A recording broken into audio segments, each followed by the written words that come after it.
continuing and probably concluding Phocion from Plutarch's Lives, translated by John Dryden, revised by Arthur Hugh Clough. The Athenians' cause of suspicion. The city had not escaped the snare. The orator Agnonides, however, at once fell foul upon Phocion and impeached him of treason. Climedon and Charicles, fearing the worst, consulted their own security by flying from the city. Phocion, with a few of his friends that stayed with him, went over to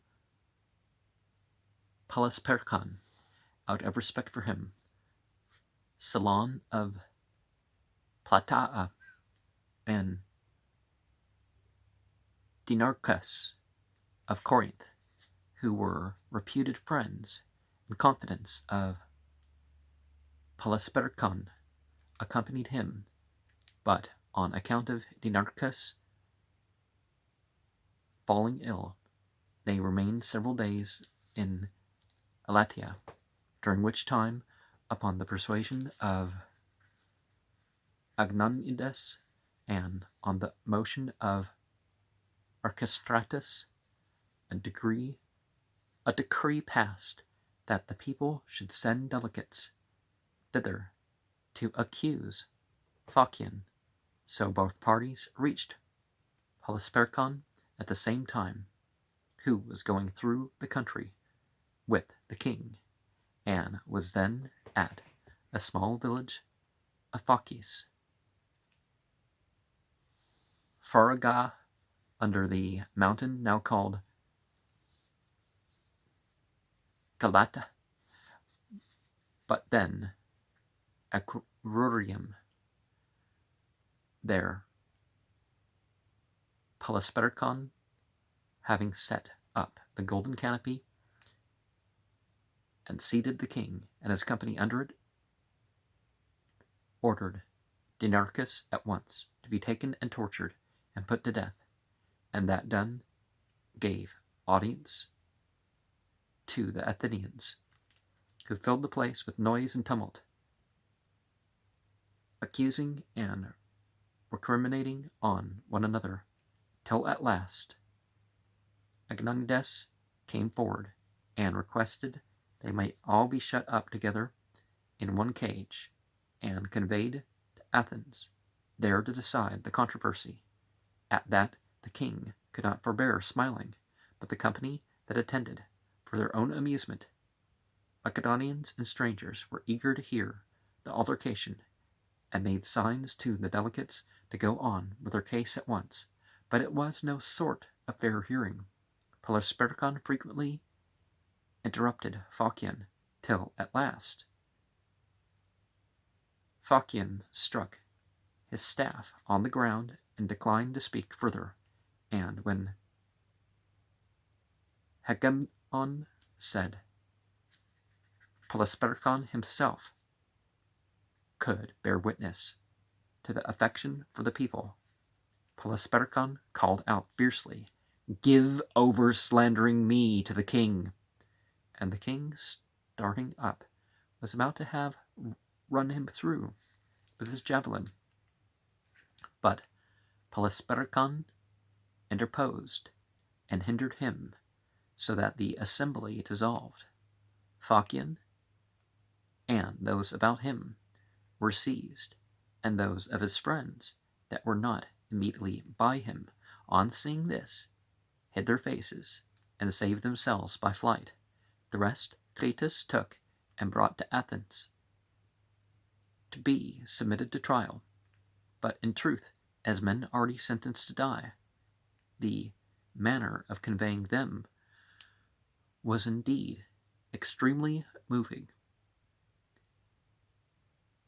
They were carried in chariots through the Kermicus Strait to the place of judicature, where Cletus secured them till they had convoked an assembly of the people, which was open to all comers, neither foreigners, nor slaves, nor those who had been punished with disenfranchisement being refused admittance, but all alike, both men and women, being allowed to come into the court,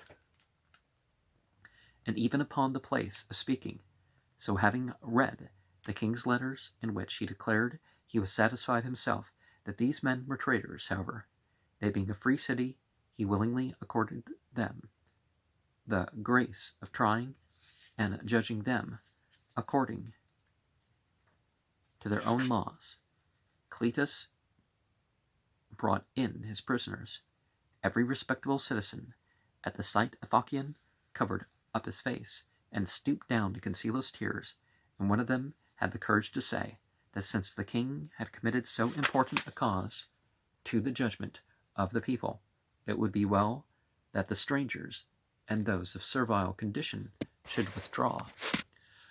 But the populace would not endure it, crying out, they were oligarchs and enemies to the liberty of the people, and deserved to be stoned, after which no man durst offer anything further in Phocion's behalf. He was himself with difficulty heard at all when he put the question, do you wish to put to death lawfully or unlawfully? Some answered, according to law. He replied, how can you put except we have a fair hearing? But when they were deaf to all, he said, approaching nearer, as to myself, said he, I admit my guilt, and pronounce my public conduct to have deserved sentence of death. But why, O men of Athens, kill others who have offended in nothing? The rabble cried out. They were his friends. That was enough. Phocion therefore drew back and said no more. Then Agnonidas read the bill, in accordance with which the people should decide by show of hands whether they judge them guilty, and if so should be found, the penalty should be death. When this had been read out, some desired it might be added to the sentence that Phocion should be tortured also, and the rack should be produced with the executioners. And Agnonidas, perceiving even Cletus to dislike that, and himself thinking it horrid and barbarous, said, when we catch that slave, Calimedon, men of Athens, we will put him to the rack, but I shall make no motion of the kind in Phocion's case. Upon which one of the better citizens remarked, he was quite right. If he should torture Phocion, what could we do to you? So the form of the bill was approved of, and the show of hands called for, upon which not one man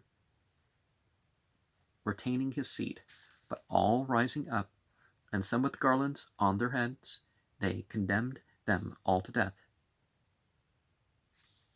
There were present with Phocion Nicocles, Thaddeus,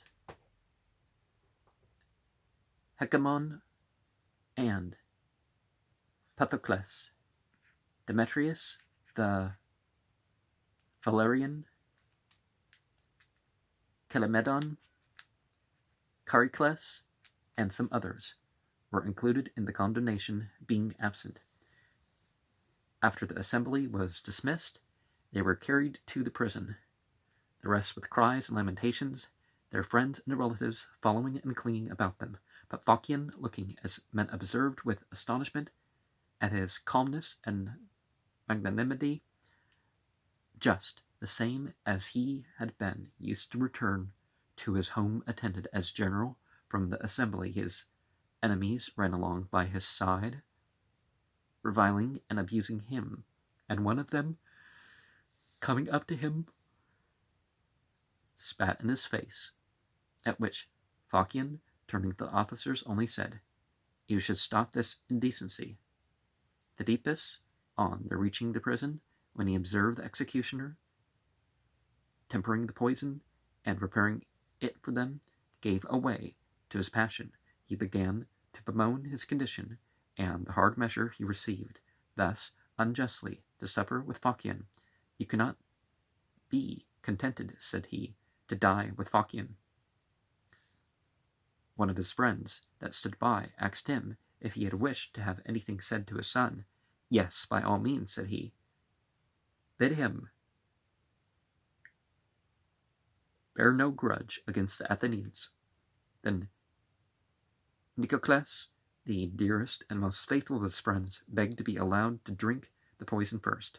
My friend, said he, you ask what I am loath and sorrowful to give.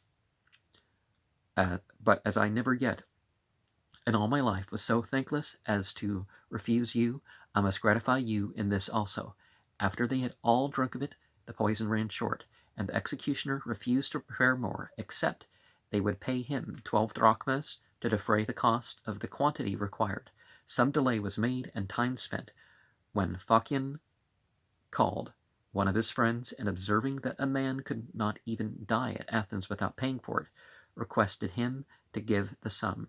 It was the 19th day of the month Monachion, on which it was the usage to have a solemn procession in the city in honor of Jupiter. The horsemen, as they passed by, some of them threw away their garlands, others stopped, weeping and casting sorrowful looks toward the prison doors, and all the citizens whose minds were not absolutely debauched by spite and passion, or who had any humanity left, acknowledged it to have been the most impiously done, not at least to let that day pass, and the city so be kept pure from death, and a public execution at the solemn festival. But as if this triumph had been insufficient, the malice of Phocion's enemies went yet further. His dead body was excluded from the burial within the boundaries of the country, and none of the Athenians could light a funeral pile to burn the corpse. Neither durst any of his friends venture to concern themselves about it. If you take the corpse elsewhere, there's going to be health issues with not putting it in its place, and if an execution must take place, it can be an injustice to delay it. So even when there's a sacred festival going on, a certain Canopion, a man who used to do these offices for hire, took the body and carried it beyond Eleusis, and procuring fire from over the frontier of Megara, burned it. Phocion's wife, with her servant maids, being present and assisting at the solemnity, raised there an empty tomb, and performed the customary libations, and gathering up the bones in her lap, and bringing them home by night, dug a place for them by the fireside in her house, saying, Blessed hearth, to your custody I commit the remains of a good and brave man, and I beseech you protect and restore them to the sepulchre of his fathers, when the Athenians return to their right minds. And indeed, a very little time and their own sad experience soon informed them what an excellent governor and how great an example and guardian of justice and temperance they had bereft themselves of. And now they decreed him a statue of brass, and his bones to be buried honorably at the public charge, and for his accusers, Agnanides, they took themselves and caused him to be put to death. Epicurus and Demophilus, who fled from the city for fear, his son met with, and took his revenge upon them. This son of his, we are told, was in general of an indifferent character, and once, when enamored of a slave girl kept by a common harlot merchant, happened to hear Theodorus, the atheist, arguing in the Lyceum that if it were a good and honorable thing to buy the freedom of a friend, in the masculine, why not also of a friend in the feminine? If, for example, a master, why not also a mistress? So, putting the good argument and his passion together, he went off and purchased the girl's freedom. The death which was thus suffered by Phocion revived among the Greeks the memory of that of Socrates, the two cases being so similar and both equally the sad fault and misfortune of the city. If you purchase somebody's freedom, let that be a good thing that you do for itself, not for the favor owed.